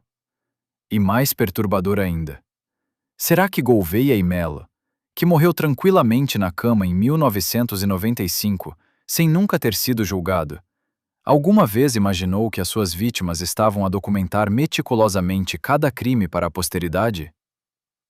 Os primeiros meses após a libertação de Caxias foram os mais perigosos para José Afonso, não pela PIDE, mas por ele próprio. Havia dias em que acordava sem conseguir lembrar-se onde estava, convencido de que continuava na cela 17, de que a liberdade tinha sido apenas um sonho cruel. Levantava-se a correr, procurava a porta, esperava encontrá-la trancada, e quando a abria e via sua própria casa do outro lado, o choque era tão grande que as pernas falhavam. A mulher encontrava-o sentado no chão do corredor, a tremer, incapaz de explicar o que se passava porque as palavras não chegavam para descrever aquele terror irracional. Mas o pior não eram os momentos de confusão. O pior eram os momentos de clareza absoluta, quando ele se lembrava perfeitamente de tudo o que tinha acontecido em Caxias e percebia que aquelas memórias nunca desapareceriam, que faria parte dele para sempre, como uma segunda pele que não podia arrancar. Houve uma noite, 3 meses após a libertação, em que a mulher acordou e encontrou a cama vazia. Procurou-o pela casa toda e finalmente encontrou-o na casa de banho, sentado no chão do duche com a água fria a correr, completamente vestido, a esfregar a pele com tanta força que tinha ficado em carne viva. Não consigo tirar o cheiro, dizia ele, repetidamente, como um mantra. Não consigo tirar o cheiro de Caxias. Ela desligou a água, envolveu-o numa toalha, levou-o para a cama. Mas ambos sabiam que não havia sabonete no mundo que lavasse aquilo. Os amigos tentavam ajudar à sua maneira. Organizavam jantares, tentavam fazer com que ele saísse de casa, que voltasse a ter uma vida social normal. Mas José Afonso não conseguia estar em salas fechadas com muitas pessoas.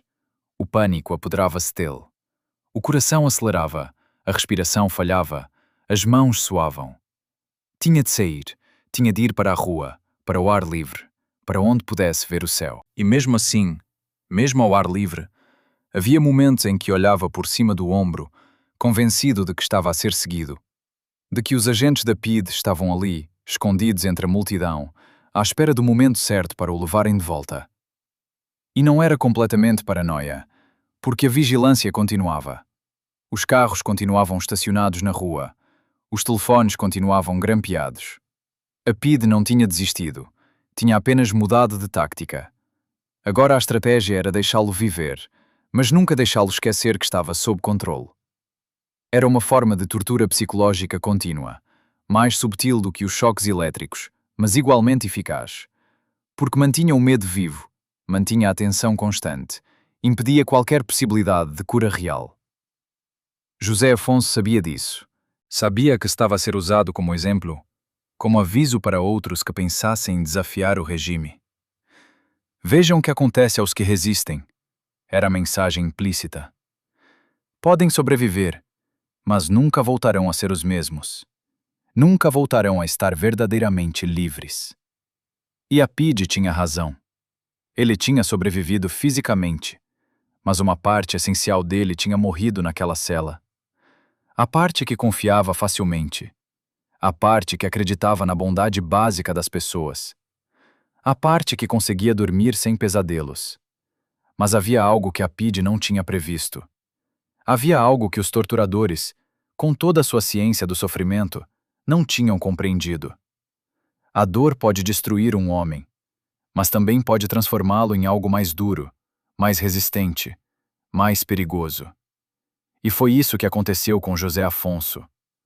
Cada pesadelo, cada momento de pânico, cada memória dolorosa, em vez de o paralisar, alimentava uma determinação feroz de continuar. De não dar aos torturadores a satisfação de o verem desistir. De provar que a música era mais forte do que as algemas, que as palavras sobreviviam aos gritos, que a esperança resistia ao desespero. E foi nesse estado de espírito, nessa mistura estranha de fragilidade e força, que José Afonso começou a compor as canções mais poderosas da sua carreira. Canções que não falavam diretamente sobre tortura, porque isso seria demasiado óbvio, demasiado fácil de censurar. Mas canções que capturavam a essência da resistência, a dignidade na adversidade, a recusa em ser quebrado.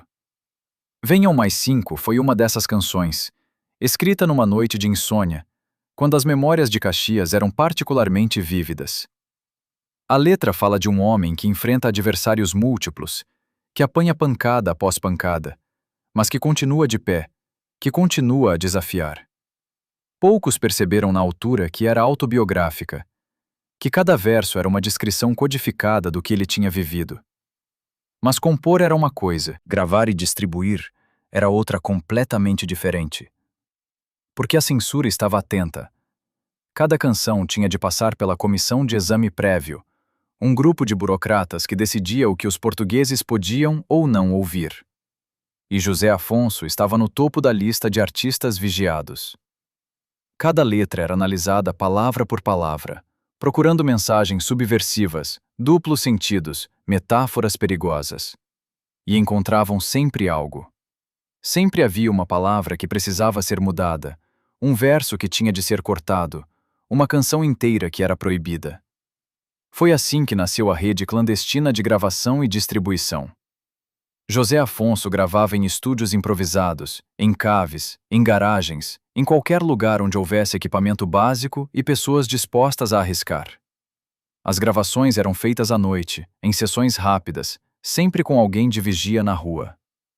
Os discos eram prensados em pequenas quantidades, em fábricas que oficialmente produziam outras coisas. E depois, eram distribuídos mão em mão, de pessoa para pessoa, numa rede de confiança que se estendia por todo o país. Era arriscado. Várias pessoas foram presas por possuir ou distribuir estes discos ilegais. Mas a música continuava a espalhar-se, como fogo em mato seco, impossível de controlar completamente. A PIDE sabia disso, e enfurecia-se. Tinham prendido o homem, tinham-no torturado, tinham-no libertado quebrado. E mesmo assim ele continuava a ser um problema. Pior, estava a tornar-se um problema maior do que antes, porque agora era mártir e símbolo ao mesmo tempo. Cada canção dele era um ato de desafio. Cada concerto clandestino era uma vitória da resistência. E a ditadura, que se orgulhava do seu controlo total sobre a sociedade, estava a perder o controle sobre um homem franzino com um violão. Houve reuniões secretas na sede da PIDE para discutir o problema Zeca Afonso. Alguns defendiam nova prisão, interrogatórios mais duros, métodos que garantissem que desta vez ele não sobreviveria para contar a história. Outros argumentavam que isso seria contraproducente, que transformá-lo em mártir morto seria pior do que tê-lo vivo, mas vigiado. A discussão prolongou-se durante meses, e enquanto discutiam, José Afonso continuava a cantar, a gravar, a espalhar as suas canções subversivas por um país que tinha cada vez mais fome de liberdade. Mas o preço pessoal continuava a subir. O casamento, já fragilizado pelos anos de tensão, começou a desmoronar-se definitivamente. A mulher amava-o, isso nunca esteve em questão. Mas amar alguém que está constantemente à beira do colapso nervoso, alguém que acorda a gritar todas as noites, alguém que não consegue estar presente emocionalmente porque está sempre a lutar contra fantasmas internos, é um tipo de amor que esgota.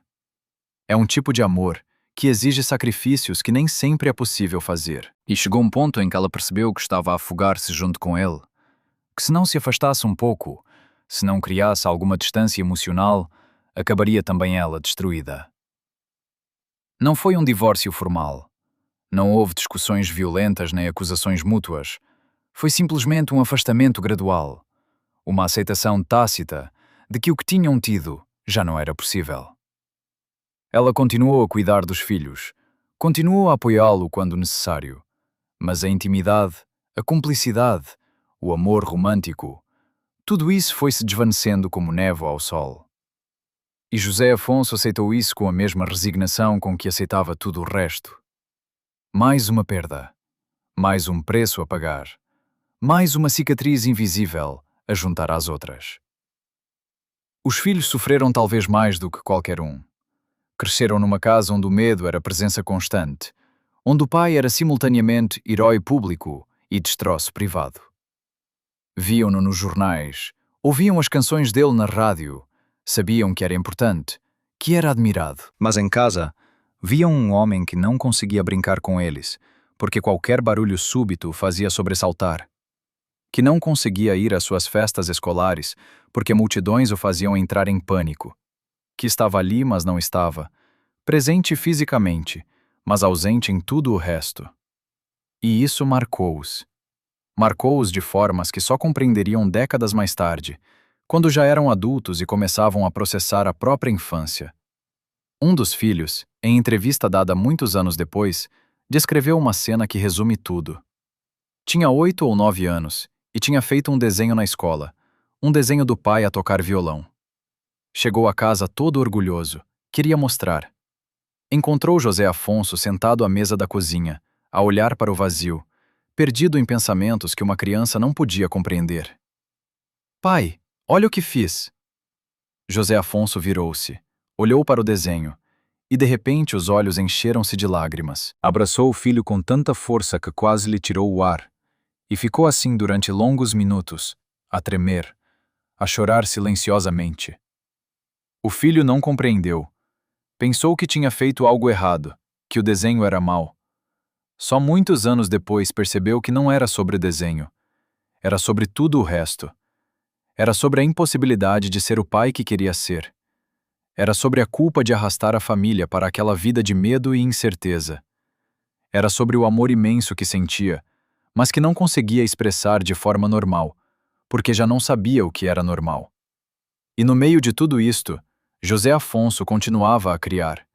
Continuava a compor canções que se tornavam hinos, que eram cantadas em manifestações, em greves, em reuniões clandestinas por todo o país. A música era a única coisa que fazia sentido, a única coisa que justificava continuar. Porque quando estava a compor, quando estava a tocar, os fantasmas recuavam. Não desapareciam. Nunca desapareciam. Mas recuavam o suficiente para ele conseguir respirar. E nesses momentos, nesses breves momentos de trégua, ele era novamente José Afonso, o cantor, o poeta, o homem que acreditava que as palavras podiam mudar o mundo. Será que podiam? Será que as canções dele realmente fizeram diferença? Ou foi apenas coincidência que a ditadura caiu quando caiu? Esta é uma pergunta que o atormentava. Porque, por um lado, via o impacto. Via as multidões a cantar. Via a forma como as canções uniam as pessoas, davam-lhes coragem, faziam-nas sentir que não estavam sozinhas. Mas, por outro lado, via também que a ditadura continuava. Que Salazar tinha morrido, mas o regime continuava. Que a PIDE mudava de nome, mas continuava a prender, a torturar, a matar. E perguntava-se se não estava apenas a dar às pessoas uma ilusão de resistência, uma forma de se sentirem melhor sem realmente mudar nada. Mas continuava. Porque mesmo que fosse apenas ilusão, mesmo que as canções não mudassem nada objetivamente, mudavam algo subjetivamente. Mudavam a forma como as pessoas se viam a si mesmas. transformavam vítimas passivas em resistentes ativos, mesmo que a resistência fosse apenas cantar uma canção proibida. E talvez isso fosse suficiente. Talvez a revolução começasse sempre assim, com pequenos atos de desafio que pareciam insignificantes, mas que, acumulados, criavam uma massa crítica impossível de ignorar. Há uma gravação que nunca deveria existir, mas existe. Foi feita ilegalmente por um técnico de som durante um concerto clandestino em 1973, num armazém abandonado nos arredores de Lisboa. A qualidade é péssima, cheia de ruído e distorção, mas capta algo extraordinário. José Afonso a interromper uma canção a meio, porque alguém na audiência começou a chorar. Ouve-se a voz dele, suave mas firme, a dizer: "Não chores, companheiro. Eles querem as nossas lágrimas. Não lhes dês essa vitória. Canta comigo." E depois recomeça a canção, e ouve-se a voz trêmula do homem que chorava a juntar-se, e depois outras vozes, e depois o armazém inteiro a cantar. E já não é um concerto. É um ritual de cura coletiva. É um momento em que a música deixa de ser entretenimento e se torna medicina para almas feridas. Esta gravação circulou durante anos em cópias de cópias de cópias, sempre em cassetes piratas, sempre passada mão em mão como relíquia sagrada. E quem a ouvia percebia algo fundamental. José Afonso não era apenas um cantor. Era um curandeiro. Era alguém que transformava dor em beleza, medo em coragem, desespero em esperança. Como é que um homem tão quebrado conseguia curar outros? Como é que alguém que acordava a gritar todas as noites conseguia dar força aos que o ouviam? Este é o mistério de José Afonso, o paradoxo que define toda a sua vida. Quanto mais a ditadura o destruía, mais poderoso ele se tornava. A verdade é que José Afonso tinha descoberto algo que os torturadores da PIDE nunca compreenderiam. Tinha descoberto que o sofrimento, quando transformado em arte, deixa de ser apenas sofrimento. Torna-se testemunho, torna-se memória, torna-se arma. Cada canção que compunha sobre resistência, sobre dignidade, sobre recusa em ser quebrado, era simultaneamente descrição do que tinha vivido e prescrição para outros que viviam situações semelhantes. Era como se dissesse: "Eu passei por isto e sobrevivi. Tu também podes." E essa mensagem, simples mas poderosa, ressoava em milhares de pessoas que viviam sob a ditadura, que sentiam o mesmo medo, a mesma opressão, a mesma sensação de impotência. Mas havia um custo. Havia sempre um custo. Porque para transformar sofrimento em arte, é preciso revisitar constantemente esse sofrimento. É preciso mergulhar nas memórias dolorosas, reviver os momentos de terror, sentir novamente a dor. E cada vez que José Afonso compunha uma canção sobre resistência, estava a reabrir as feridas de Caxias. Estava a forçar-se a lembrar o que preferiria esquecer. Era como arrancar constantemente as crostas de feridas que nunca tinham tempo de sarar completamente. Os amigos mais próximos viam isso. Viam como ele ficava depois de compor certas canções. Viam a exaustão, a tristeza profunda, o olhar vazio de quem acabou de visitar o inferno e voltou. E preocupavam-se. Tentavam convencê-lo a descansar, a parar por um tempo, a cuidar de si próprio. Mas ele não conseguia parar. Porque parar significaria deixar vencer os torturadores. Significaria admitir que tinham conseguido silenciá-lo, mesmo que o silêncio viesse disfarçado de autocuidado. E isso era inaceitável. Então continuava. Continuava a compor, a gravar, a dar concertos clandestinos. Continuava a viver na corda bamba, entre a sanidade e o colapso, entre a esperança e o desespero. E a corda ficava cada vez mais fina, cada vez mais frágil. Havia sinais de que algo estava a partir-se definitivamente. Havia dias em que não conseguia sair da cama. Havia semanas em que bebia mais do que devia. Havia momentos em que olhava para o violão e não sentia nada, nem amor nem ódio, apenas um vazio assustador. Foi nessa altura, no ponto mais baixo, que aconteceu algo inesperado. Recebeu uma carta. Não tinha remetente, tinha sido deixada debaixo da porta durante a noite. Dentro, uma única folha de papel com caligrafia infantil. Era de uma criança, talvez 10 ou 11 anos, que escrevia para dizer que o pai tinha sido preso pela PIDE, que a família não sabia onde ele estava, que tinham medo de nunca mais o ver. E a criança terminava dizendo: "Mas à noite, antes de dormir, a minha mãe põe os seus discos a tocar baixinho. E quando ouço as suas canções, sinto que o meu pai está comigo. Sinto que ele vai voltar. Por favor, não pare de cantar, porque se parar, eu perco a esperança." José Afonso leu aquela carta dezenas de vezes, guardou-a na carteira e carregou-a consigo durante anos. E sempre que pensava em desistir, sempre que o peso se tornava demasiado, tirava a carta e lia novamente. E lembrava-se de por que continuava. Não por ele, não pela glória ou pelo reconhecimento, mas por aquela criança e por todas as outras crianças que esperavam que os pais voltassem, por todas as famílias destruídas pela ditadura, por todos os que não tinham voz e precisavam que alguém cantasse por eles. E foi essa carta, esse pedaço de papel com caligrafia trêmula de criança, que o salvou do colapso total, que lhe deu força para continuar mais um dia, mais uma semana, mais um ano. Até que finalmente, em abril de 1974, a ditadura caiu, e José Afonso pôde finalmente respirar. Pôde finalmente acreditar que tinha valido a pena, que o sofrimento não tinha sido em vão, que a criança que escreveu aquela carta talvez tivesse visto o pai voltar. Mas mesmo na vitória, mesmo na alegria da revolução, José Afonso não conseguiu esquecer completamente. Não conseguiu deixar para trás as memórias de Caxias, os rostos dos torturadores, os nomes dos traidores. Porque algumas coisas não se esquecem, algumas feridas não saram, algumas cicatrizes ficam para sempre, lembretes permanentes do preço que foi pago pela liberdade que outros desfrutam sem pensar. Numa sala trancada do Arquivo Nacional da Torre do Tombo, existe uma caixa metálica que poucos investigadores tiveram autorização para abrir. Dentro dela, fotografias que a PIDE tirou secretamente durante os últimos meses da ditadura. Não são fotografias de manifestações ou de reuniões clandestinas. São fotografias de José Afonso na sua vida cotidiana. A comprar pão, a passear com os filhos, a entrar em casa tarde da noite. Mas há uma série específica que congela o sangue. 15 fotografias tiradas em sequência, com teleobjetiva, através da janela do quarto onde ele dormia.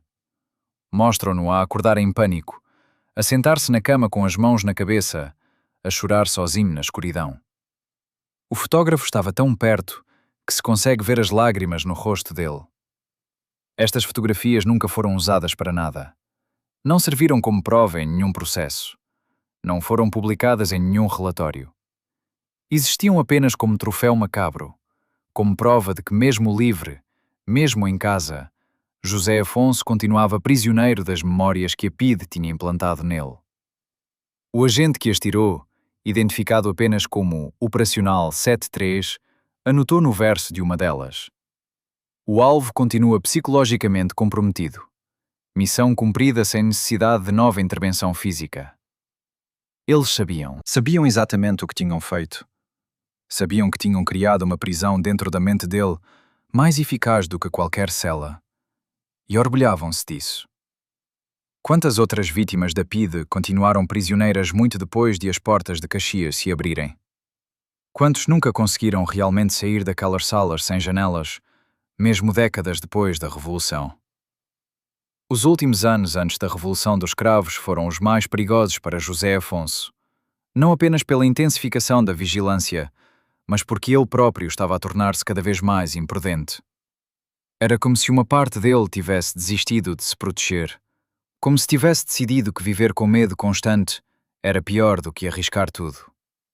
Começou a aceitar convites para concertos cada vez mais arriscados, em locais cada vez mais expostos, desafiando abertamente a proibição de atuar em público.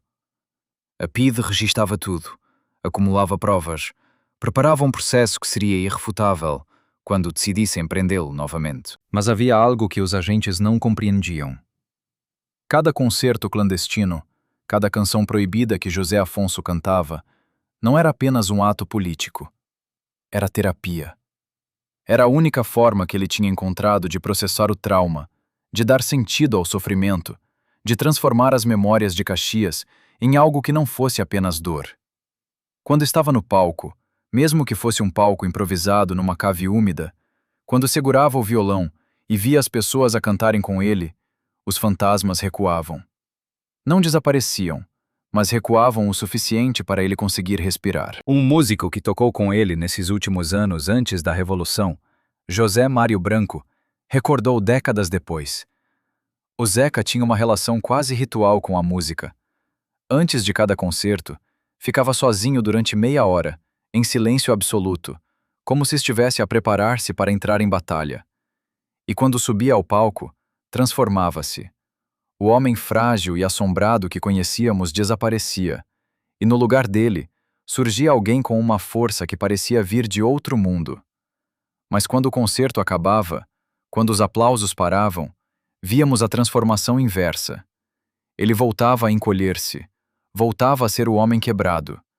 Era como se a música lhe emprestasse força temporária, mas o preço era voltar sempre ao ponto de partida. E o ponto de partida era cada vez mais escuro. José Afonso tinha desenvolvido insônia crônica. Passava noites inteiras acordado, fumando cigarros atrás de cigarros, olhando pela janela para os carros da PIDE estacionados na rua. Às vezes escrevia.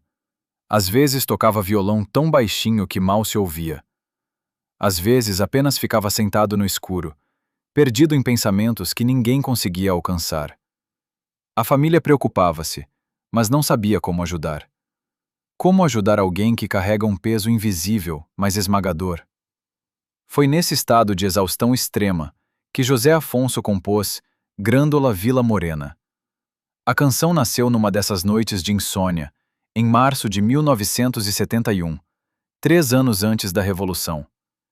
Ele tinha visitado Grândola meses antes, uma pequena vila alentejana, onde tinha cantado numa festa da Sociedade Musical Fraternidade Operária.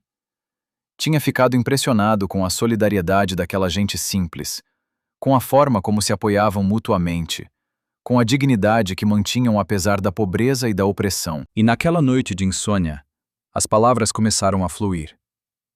Grândola, Vila Morena, terra da fraternidade. Mas a canção era mais do que homenagem a uma vila. Era manifesto político disfarçado de canção popular. Cada verso era cuidadosamente construído para passar pela censura, mas carregar mensagem subversiva.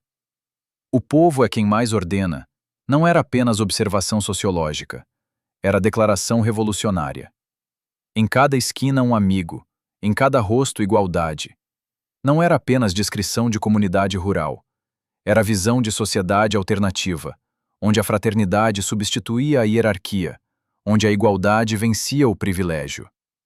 José Afonso sabia que tinha composto algo especial. Sabia que aquela canção tinha poder que ultrapassava a música. Mas não podia imaginar que 3 anos depois, na madrugada de 25 de abril de 1974, Grândola, Vila Morena, seria o sinal que desencadearia a Revolução. Que seria transmitida pela Rádio Renascença às 0h20, indicando aos militares que era hora de avançar. Que aquelas palavras simples sobre uma vila alentejana se tornariam um hino de liberdade cantado por milhões. Quando a Revolução aconteceu, José Afonso estava em casa, a dormir. Acordou com o telefone a tocar insistentemente. Do outro lado, um amigo gritava: "Zeca, liga a rádio! Está a acontecer! Estão a tocar a tua música! Os militares estão nas ruas!" Ele ligou a rádio, ainda meio adormecido, e ouviu a sua própria voz a cantar Grândola. E depois ouviu os relatos: tanques nas ruas, quartéis a aderir, a ditadura a desmoronar-se como um castelo de cartas. Sentou-se no sofá, incapaz de processar o que estava a acontecer. 48 anos de ditadura a terminarem. E a sua canção, aquela canção que tinha nascido numa noite de insônia e desespero, estava no centro de tudo. Chorou. Chorou como não chorava há anos.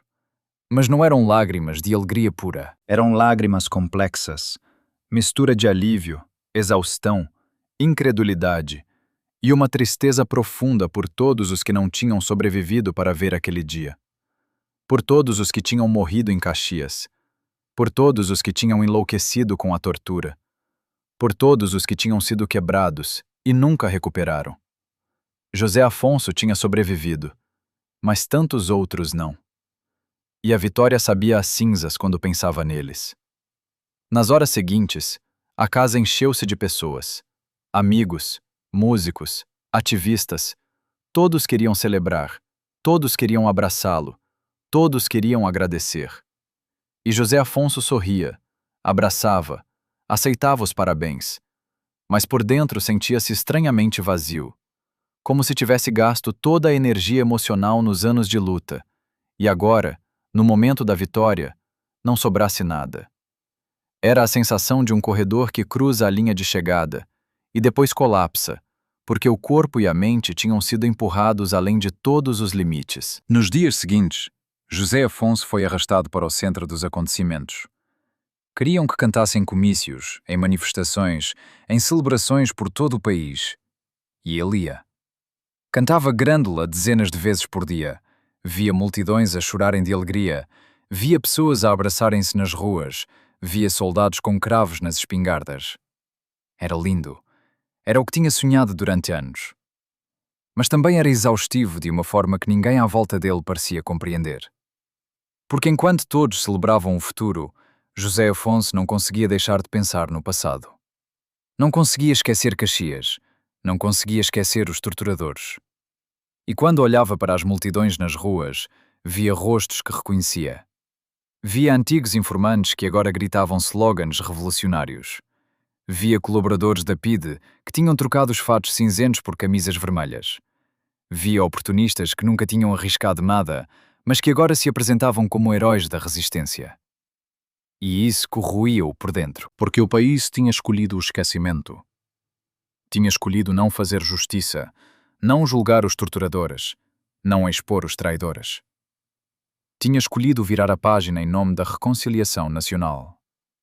E José Afonso compreendia a lógica política dessa escolha.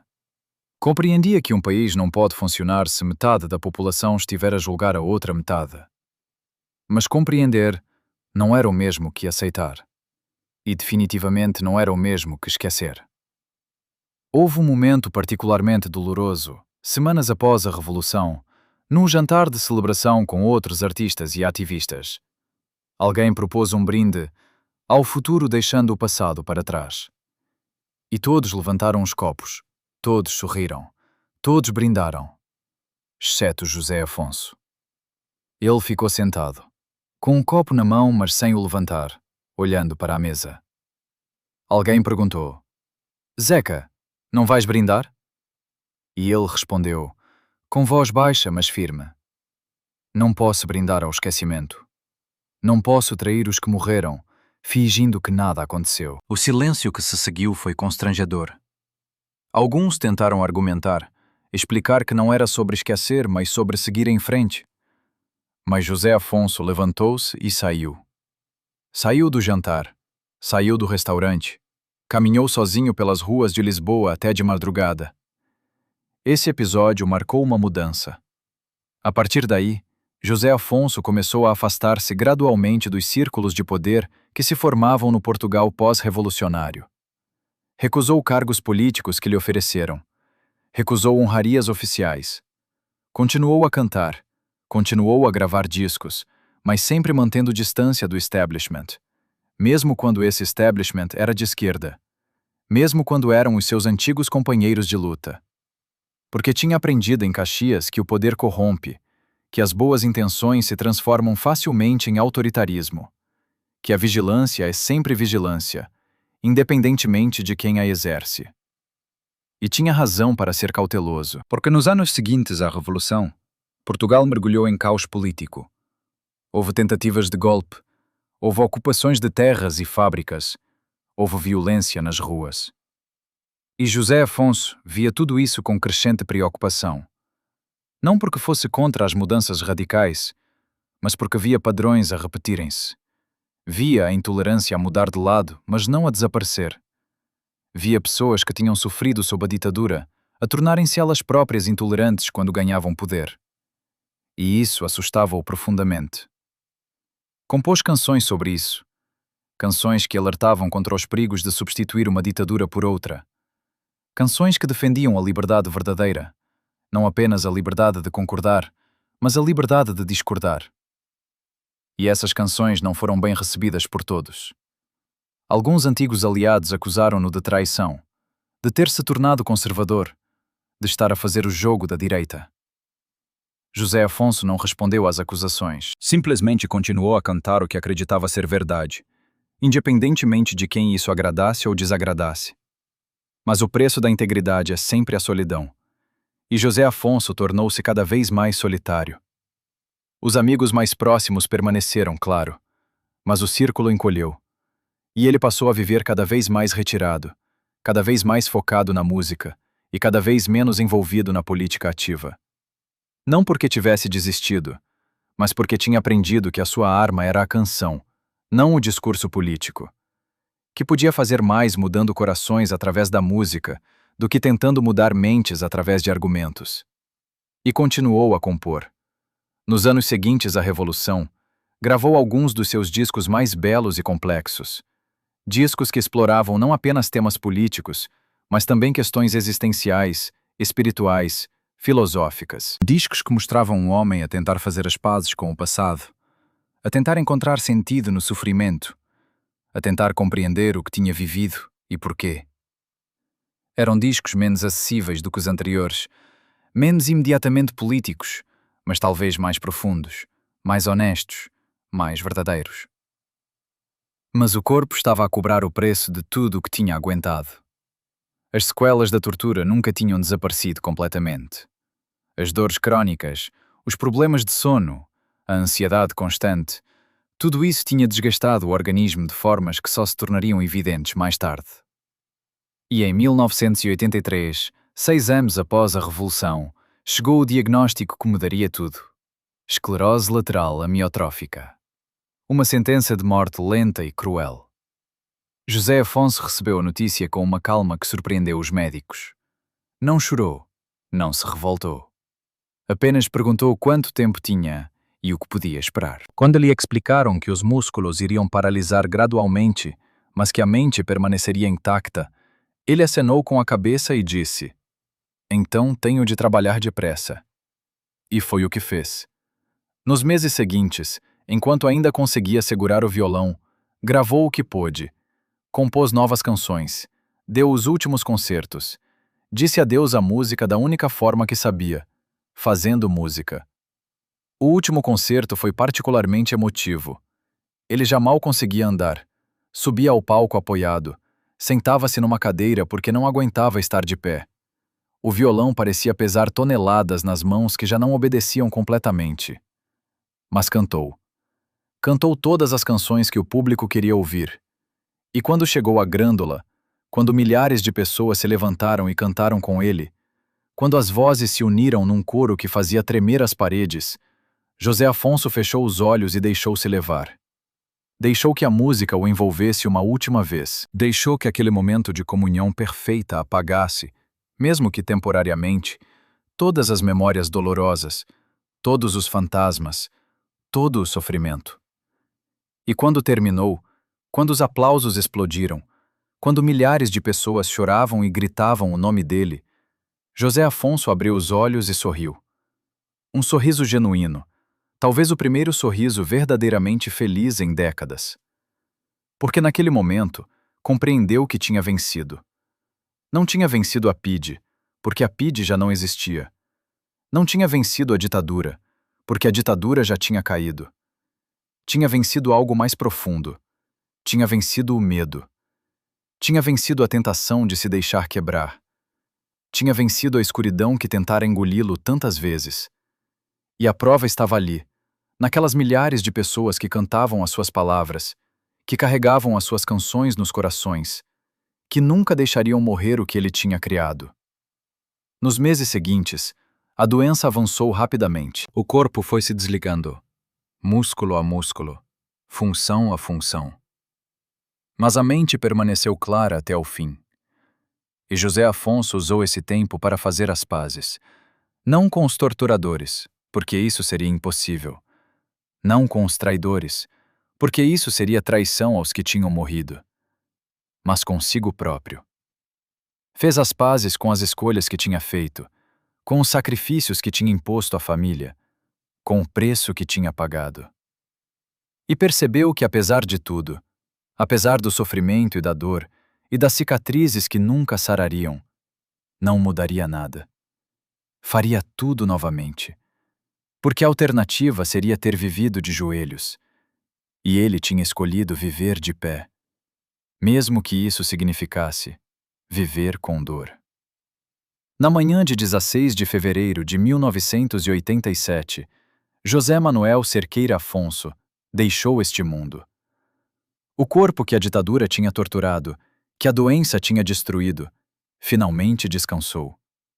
Mas a voz permaneceu. Permaneceu nas canções que continuam a ser cantadas. Permaneceu nas memórias de todos os que o ouviram.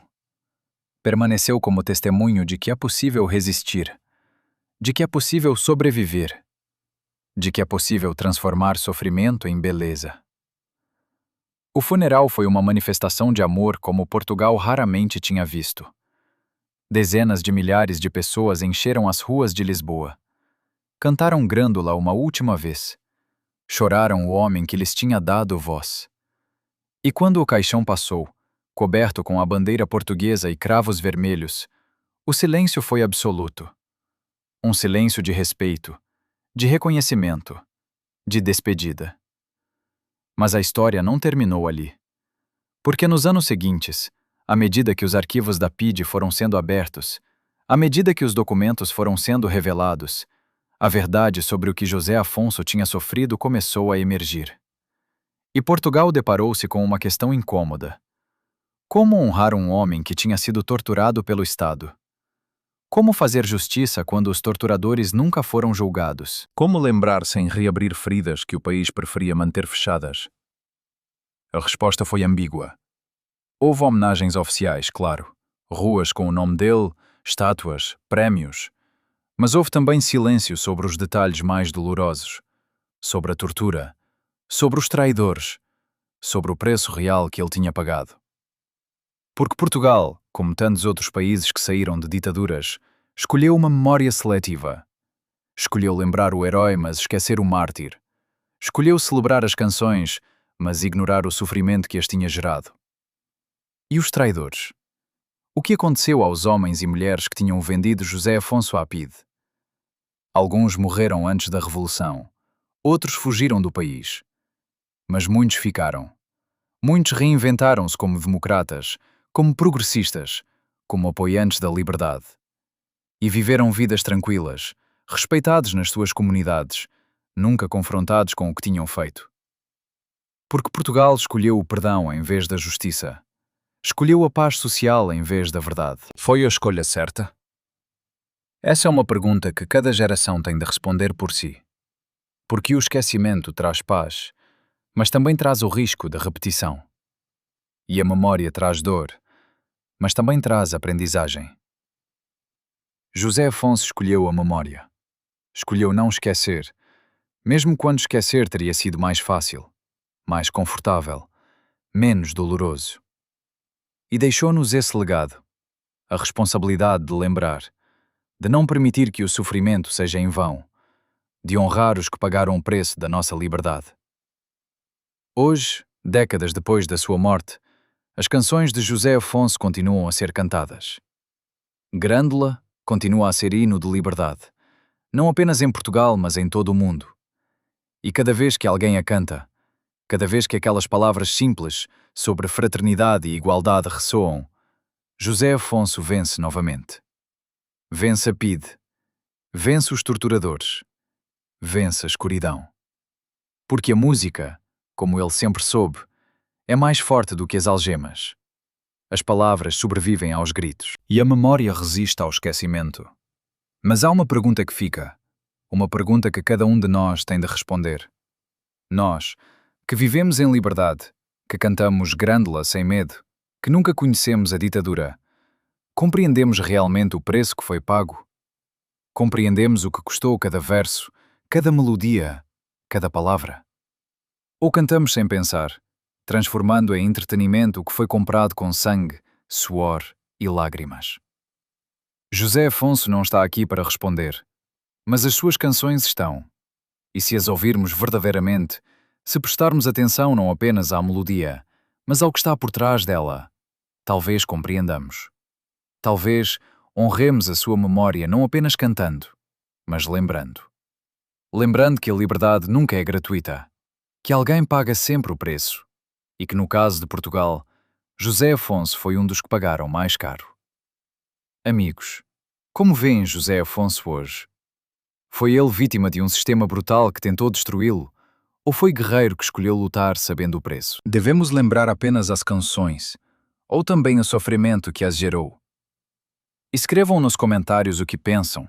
Digam-nos se na vossa terra ainda se canta grândola e se as pessoas sabem realmente o que essa canção custou.